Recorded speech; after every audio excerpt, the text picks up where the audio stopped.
Welcome to Entrepreneurs in Healthcare.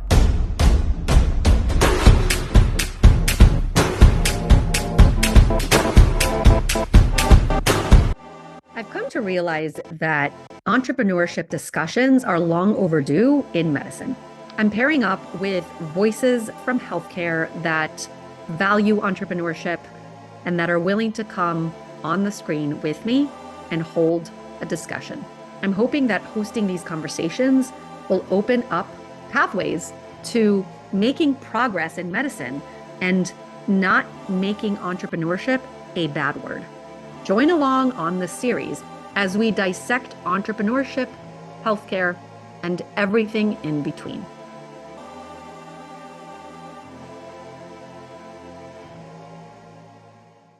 Hi, everyone, and welcome to another episode of Entrepreneurs in Healthcare.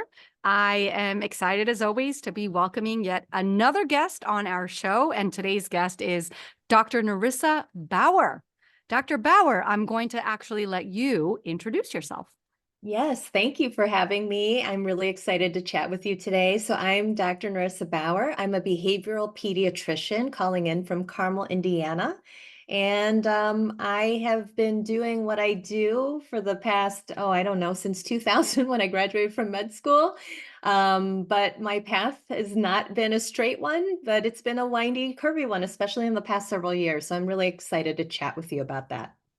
Likewise. And now we always open every episode of this series by asking our guest, entrepreneurship in healthcare, good or bad? Yes. I say it is absolutely good. And that comes from lived experience. Previously, if you had maybe asked me several years ago when I was still in academia, I probably wouldn't have had a strong opinion about it. To be honest, I didn't really know much about it because we're not taught that in medicine, right? I sort of fell into it, but I've embraced it and learned that the skills that I had in academia, just being a doctor and just doing research, have really come into play in my entrepreneurship journey.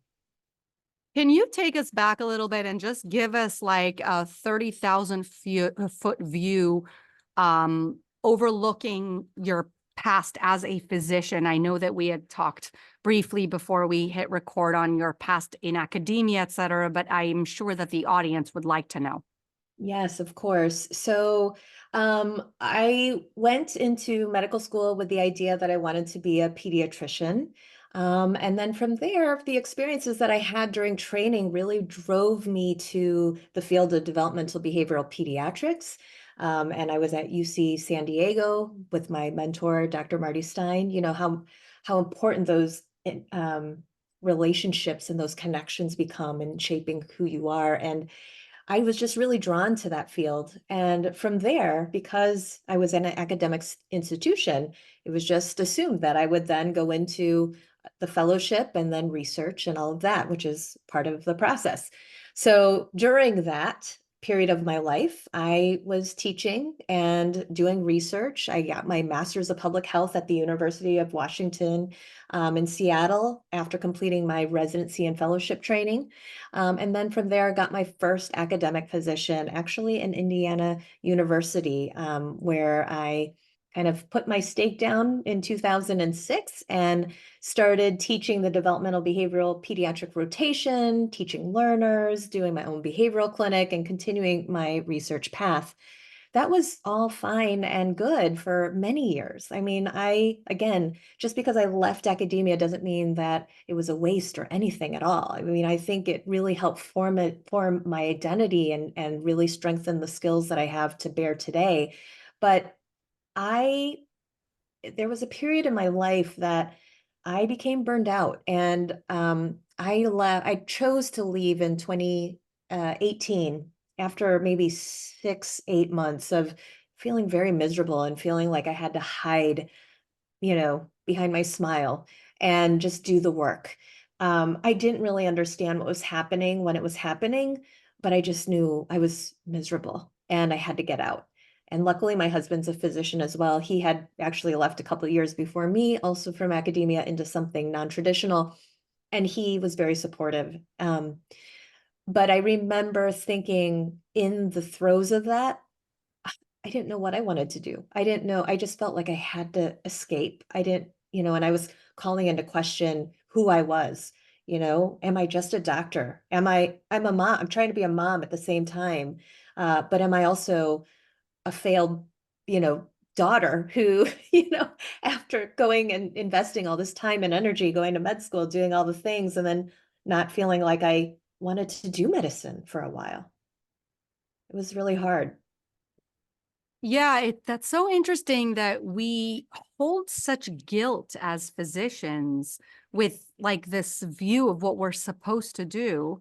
And I think you raised a really great point without actually raising it as a point in that in academia, that's actually the setting where we learn as physicians, right? That's where our training happens is in academia. And so the role models there, the teachers there, they're all in academia.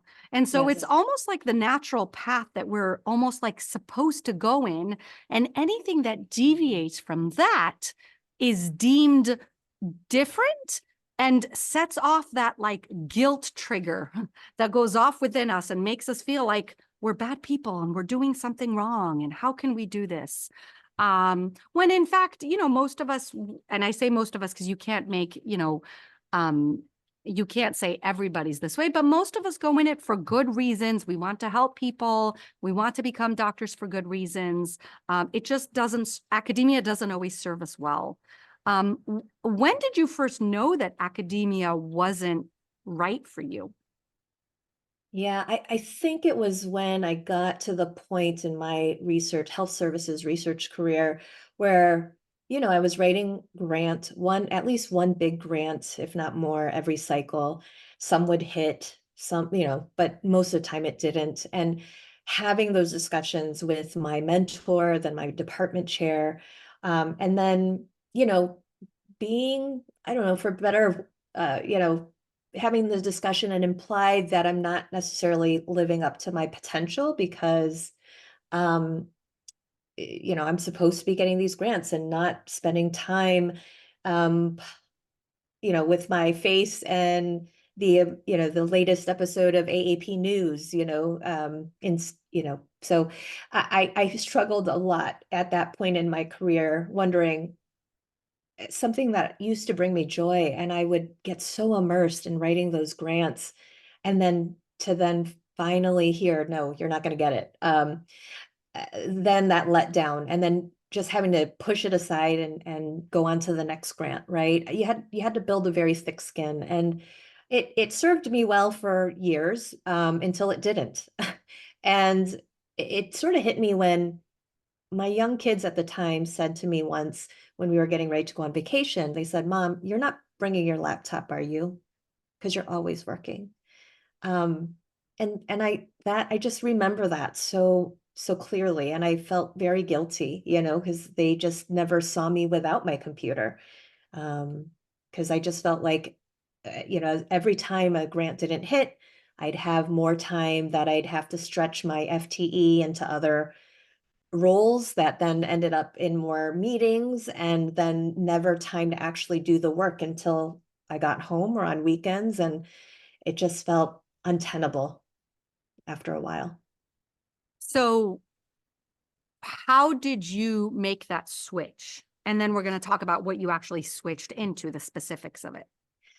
Yeah, well, several things kind of coalesced at once. We had several health issues in the family that came up and kind of pulled my attention towards that, rightly so, and started realizing that, life is too short. I realized too that I was feeling very miserable. And again, I didn't realize that I was burned out until that moment. Like I was just trying to survive and float, and kind of keep the smile on my face and kind of show up to work and do the things. But it wasn't until I sort of had a heart to heart with my husband, several of them, and then my mom, who I rely on, and just kind of talking through, well, what are the options? Because as you said, Dana, like our role models are just in academia at that point, and I didn't know what else I could do. I mean, luckily my husband had left a couple of years ago, so it was there. The seed was planted, but I knew I wasn't going to do what he was doing.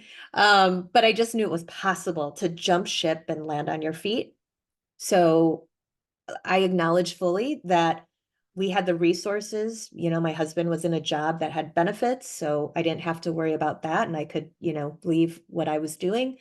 So yes, I had the support to do it. And then one day we just decided, well, why don't you just leave? And I thought, wow, what if I did just leave? Because up until then, it hadn't even occurred to me that that could be a possibility. And once that seed was planted, I could not get it out of my head. And then soon I felt more and more of an imposter as I was starting to plan my exit and being in these meetings thinking, I'm not going to be here much longer, you know? But I just knew that all of a sudden this weight was lifted off my shoulders. I didn't know what I was going to do, honestly. I took 4 months off. And I remember the day that I was shopping at Costco on a Tuesday thinking like, oh my gosh, what if people see me? They're going to think, what are you doing? Well, why are you not at the hospital, right? It was such a weird, feeling to just have that freedom to kind of dictate what I do day to day. It was so new and so different. So that's kind of where I was and how I left. I had the support of family, my spouse who had the job security, with insurance and things to make that possible. Yeah, that's so important. And that's something that, some doctors lack. And so they're feeling that frustration, that burnout that you and I were feeling, but they don't have that support. And so it makes it even harder.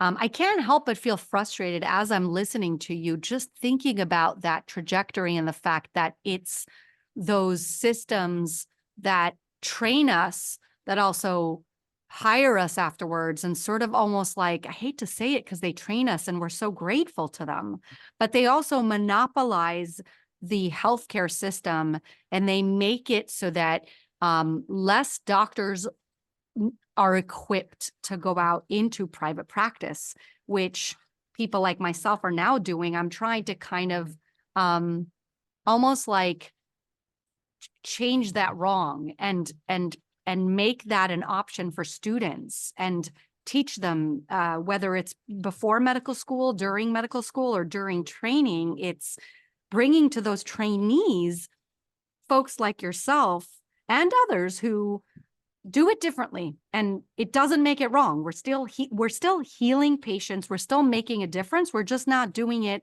that traditional way where, again, the systems have control, et cetera. So tell us about what you did next. What did you actually create? And also, how did you become an entrepreneur? We'll be right back. Check out our new Obesity Medicine Conference. I will be talking about anti-obesity medications. We are going to cover everything from phentermine to Zepbound and all the medications in between, and help you understand the pros and cons of different anti-obesity medications, which patient is a fit for which, how to troubleshoot side effects, everything you need to know to comfortably prescribe these medications. I'll share why working with and supporting parents and caregivers is crucial for effective, sustainable weight management in children.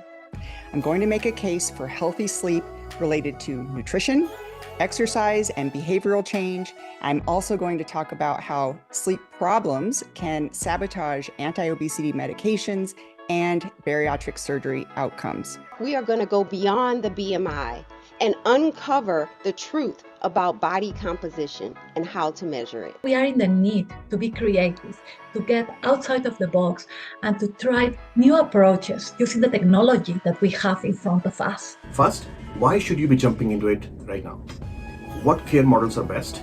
And how do you increase ancillary revenues in this model? In this talk, we'll delve into the many factors contributing to excess weight during the perimenopausal period.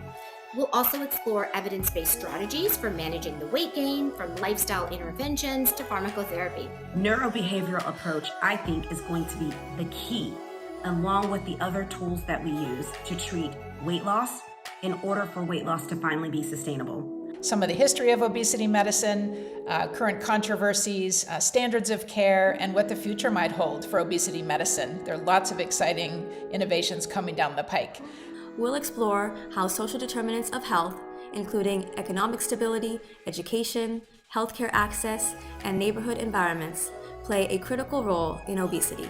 We will begin by discussing the current evidence around the use of plant-predominant dietary patterns, including describing what comprises a whole food plant-based way of eating. We will end with a brief cooking demonstration. Discover the fusion of education and practical application in promoting healthy dietary patterns through culinary medicine. Soak it all up virtually, either live or at your own pace through recordings, exclusively through SomiDocs, the healthcare innovation hub that's looking to make things simpler. Now back to our show. What did you actually create? And also, how did you become an entrepreneur? Yeah, I mean, I think I stumbled upon it because I knew after like 4 months of, volunteering at my kids' school and, kind of just taking a break, because I wasn't sure at that point, was I burnt out in general? Did I want to still be a doctor? Was it just the research component? Was it the teaching? All of that, like trying to disentangle that. So I think time away was really helpful to just figure it out. And then I couldn't sit still. I mean, I kind of felt like guilty and I was like, I need to be doing something. I've always liked to stay busy. And so, I was like, I guess I could join a practice because I'm just, I'm a doctor. I could be a doctor, but I just don't want to work full time. So I found a behavioral health practice in my community rather than joining a general peds practice where, I'm a behavioral pediatrician. I opted to go the route of joining a behavioral health practice. And that was really helpful because, up until that point, like you said, I had not known what it was like to be a part of a private practice, to set my own rates, to set my own, hours and what the template would be and all of that. So that was really helpful, I think, in that early stage of having a group of people to say, okay, now get your LLC, then get your malpractice insurance code, do this, do that. So it was kind of like a guided walkthrough on how to get up and running, which I appreciated. And so I did that for a couple, 2 days a week, and then COVID happened. and then nobody was seeing patients in the office. But luckily for me, I had gotten myself on an electronic medical record quickly because the practice I joined was only on paper charts. And I knew quickly that that was not sustainable since my handwriting is horrible. And I did not want to spend the time deciphering what I was writing. So that's another thing. But because I had gotten myself on my own electronic medical record, as soon as COVID hit, I was in the basement right here the next day, being able to see my patients uninterrupted. But, during that time, I was seeing the kids struggling. I deal with a lot of ADHD, anxiety, depression, and parenting issues. And so it was around that time, we were social distancing and the impact of all of that has on learning and just trying to figure out remote school. So I did a couple of things that I just stumbled on. I'm an extrovert and I can't be away from people for that long. And I think by January of that year or 2021, then I was like, oh my gosh, I cannot stay in my basement any longer. I'm going to just call up all my friends who are doing amazing things, and we're just going to have an interview and talk online, but I'm going to go live on Facebook. I've never done it before, but I'm just going to do it because I need some interaction. And that's kind of how I started doing my Let's Talk Kids Health Facebook Live show. And as I got more comfortable with that, I started, kind of thinking about, well, I used to do parenting groups in person. We can't do that anymore in person because of social distancing. I have a lot of parenting books here. Why don't I do a parenting book club online? So that I just talked to one friend. She was like, yeah, that sounds amazing. And then the next thing I knew, here I was launching it and started interviewing authors after we read the books. And that was a lot of fun. And then fast forward to in October 2020, I had also been starting to consider a course that now I've developed, and it's my signature course called Teach Me ADHD.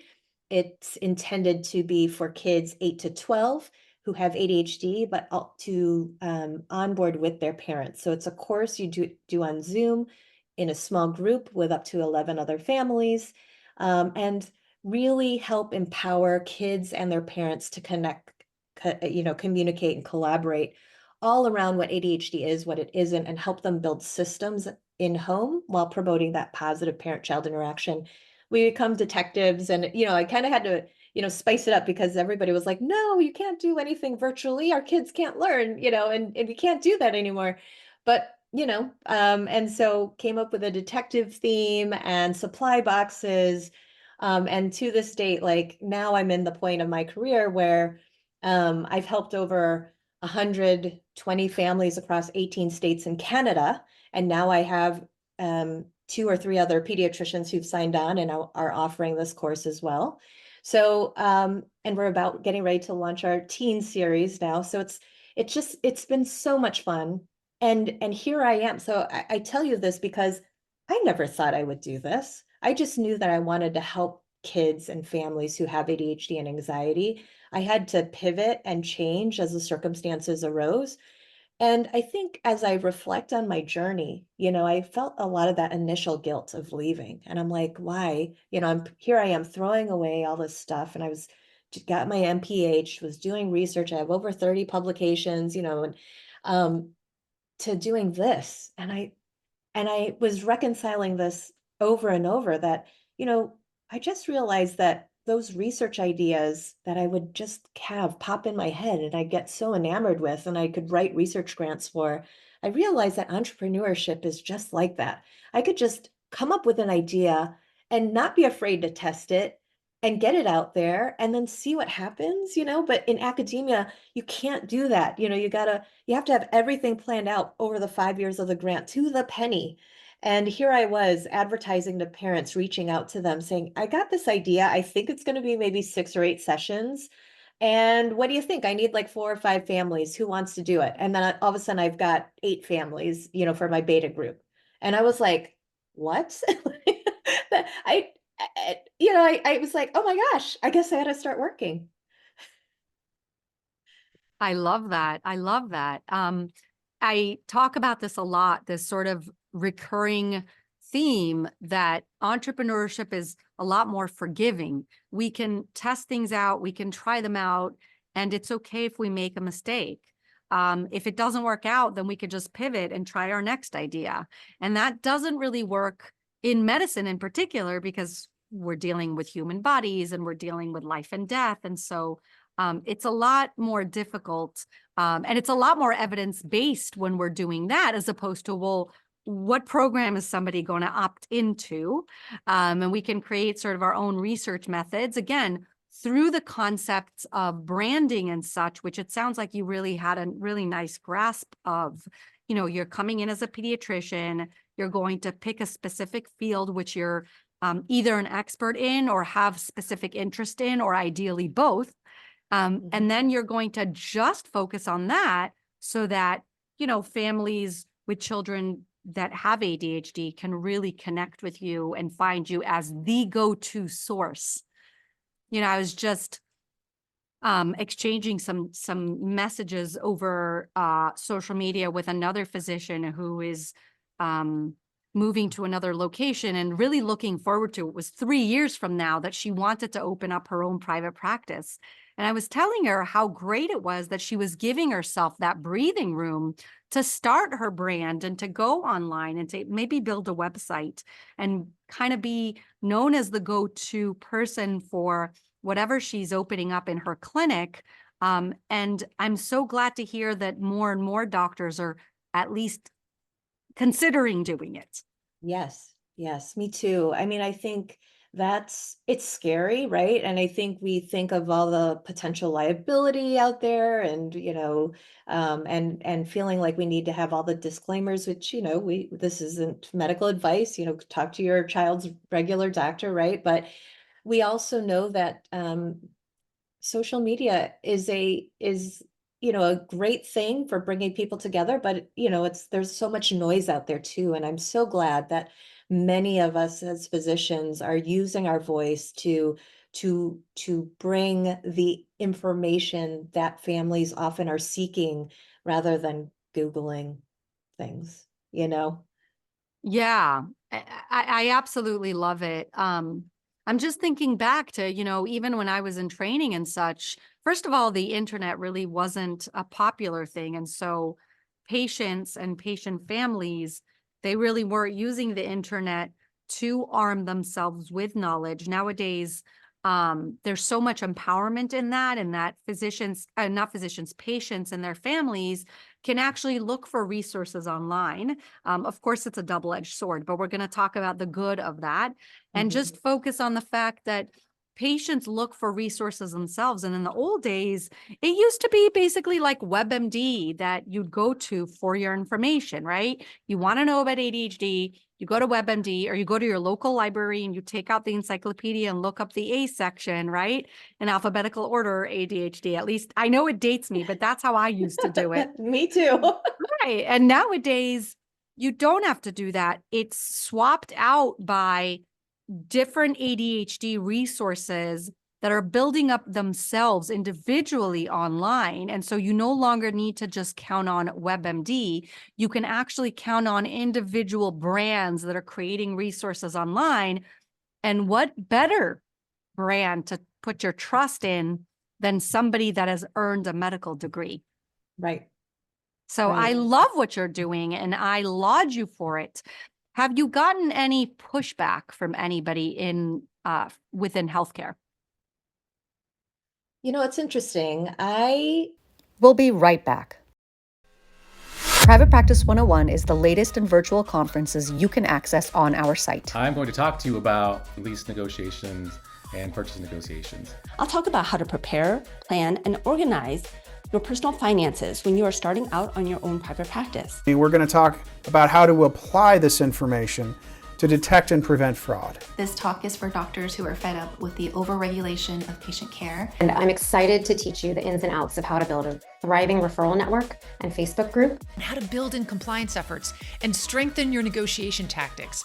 Because I want you to make money and I want you to stay safe. I'm really looking forward to talking with you about creating and retaining a high-functioning team. About the psychological and emotional things that undoubtedly come up as you reach certain barriers. Marketing yourself as a professional in the world of today. Form a virtual corporation and use your practice skills in a virtual environment that allows you to thrive without having to worry about managing overhead, managing a staff, or even managing a building. Top mistakes in credentialing and those key metrics you're going to want to monitor in order to increase your revenue in your practice. How to overcome your fear and move from your medical practice now into a private practice. I'll share 3 distinct skills that when you use them, you can create and maintain a long-lasting, passionate marriage while becoming a very successful practice owner. My talk called Creating a Vision and Applying It to Build Your Practice is going to help you streamline your process and create the practice of your dreams. Stop trading the value you provide to patients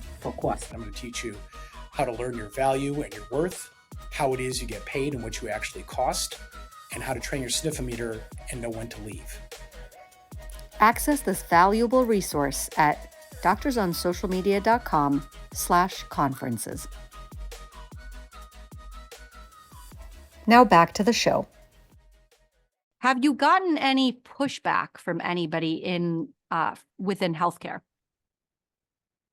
You know, it's interesting. I haven't. I really haven't, because I think, first of all, there is that need. And I think everybody recognizes with the fact that ADHD is so prevalent.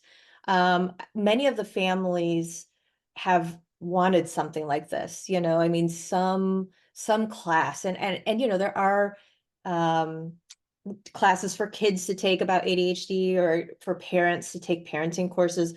But up until the point when I created Teach Me ADHD, there hadn't been anything on the market for kids and parents to take together, because so much of the learning, the kids need to be hearing the same thing and no longer playing telephone game, you know, with the message garbled, depending on how many people, you know, talk about it.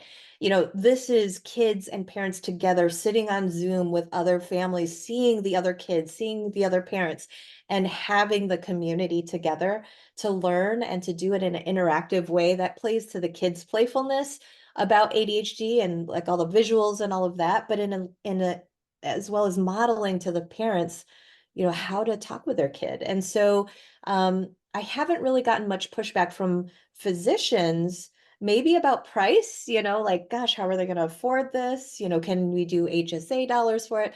But luckily for me, I haven't yet. I do have this voice in my head, though, as a researcher. What's the research behind this program that you're giving, right? And I have been so busy with implementation and dissemination, I have not had a chance to slow down to even think about conducting research on this at this point. Right. And maybe that either comes later or whatever it is. Again, that's the problem we face, is that we have somewhat of limited resources when we create our own brands. And so we cannot, right? We can't spend the millions in marketing that systems spend.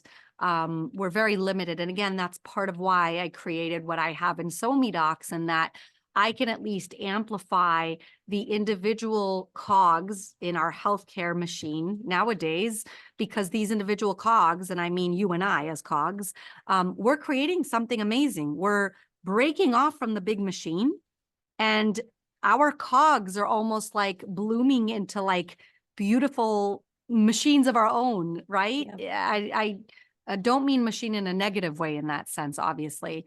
I love that. I love seeing people like you break free and sort of say, you know what, I'm going to do it myself. It's almost like there's like that well, I always call it middlemen, but I almost feel like it's almost like you're literally getting rid of that middleman, and you're saying, you don't need the system to get to Dr. Nerissa Bauer. You could just come to Dr. Nerissa Bauer and take my course, or come with me and grab my services. And I think that there's so much good in that. And entrepreneurial factors are behind it. So with that in mind, do you believe that we should incorporate some form of entrepreneurship lessons when we are in our training and when we're studying to become physicians? I absolutely do. And I've had the fortune to talk a couple times to medical students now that I've been out, about my journey and story. I think it's important to at least give them a different model, to be open to that, to know that there is a different path. And, yes, they might not do behavioral pediatrics, but at least it gives them an open there to consider, like, oh, because otherwise it's just the straight path. So I think it's important to realize that. And then two, I also think, especially for my journey, what this has highlighted is, a lot of my research focused on how to incorporate and improve identification and management of these conditions in primary care. And because I wasn't always getting the grants, or when I did get the grants, you have 5 years to work on it. It was very slow going until then you finally publish it in a scientific journal. Well, who's going to read that? Not the parents. And that's the people that I'm wanting to help, So here I am living my best life because I can reach the families that I was wanting to help in the first place. And, I haven't spent a single dollar on marketing. It's all word of mouth, just my Facebook Lives, my YouTube channel, everything that people search for. I'm fortunate to have, families say, I heard about you in a Facebook moms group and all of that. So I'm very, very grateful. But that to me is so much more meaningful, that people have trust in what I do and believe that it's helpful and that they tell people about it. So I wouldn't be where I am without that, to be sure.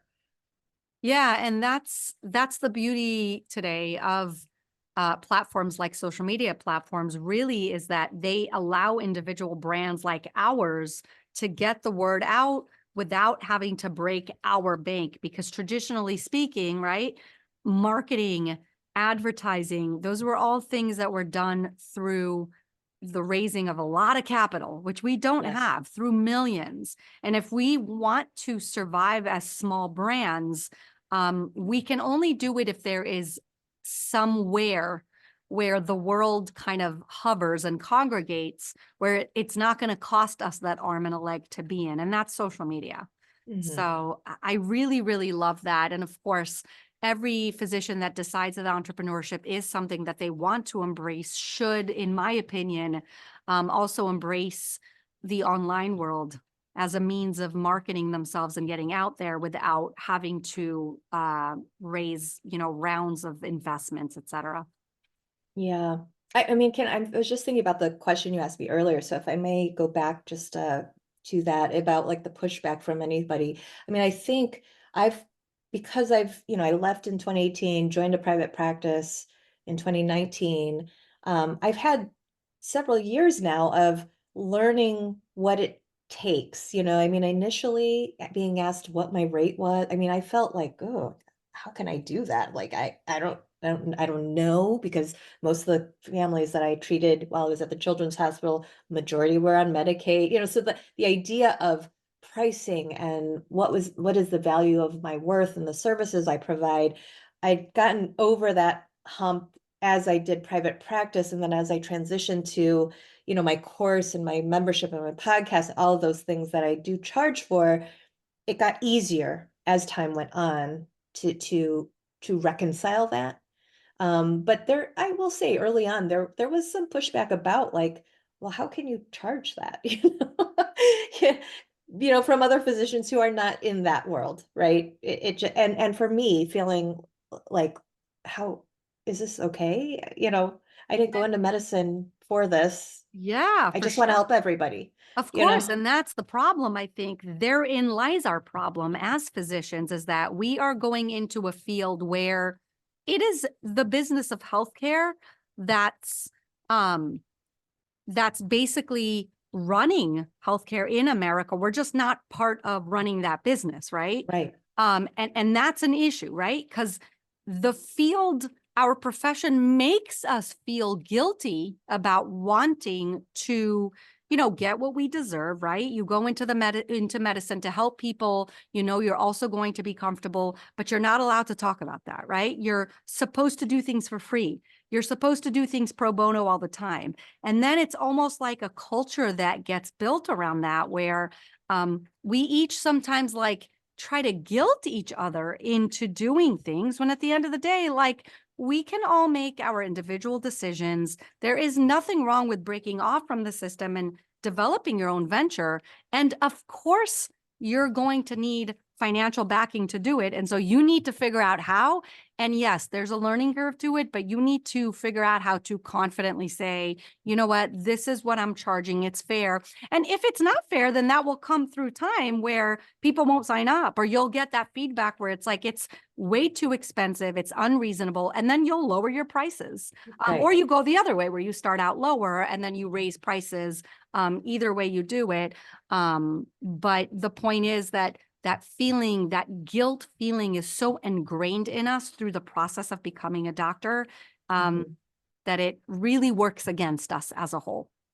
Yeah. And I think too, again, I think it's important that in training, people hear about these different paths, because what if at some point in their career, they do get burnt out? Because inevitably we all do at some point, and so helping our future generation of physicians just know that, there is life after, academia or after your training, and you don't have to be ashamed of what you're feeling. Because so many of us leave medicine and think, well, what else can I do? I'm just a doctor. I'm just a doctor. How many times have you heard that?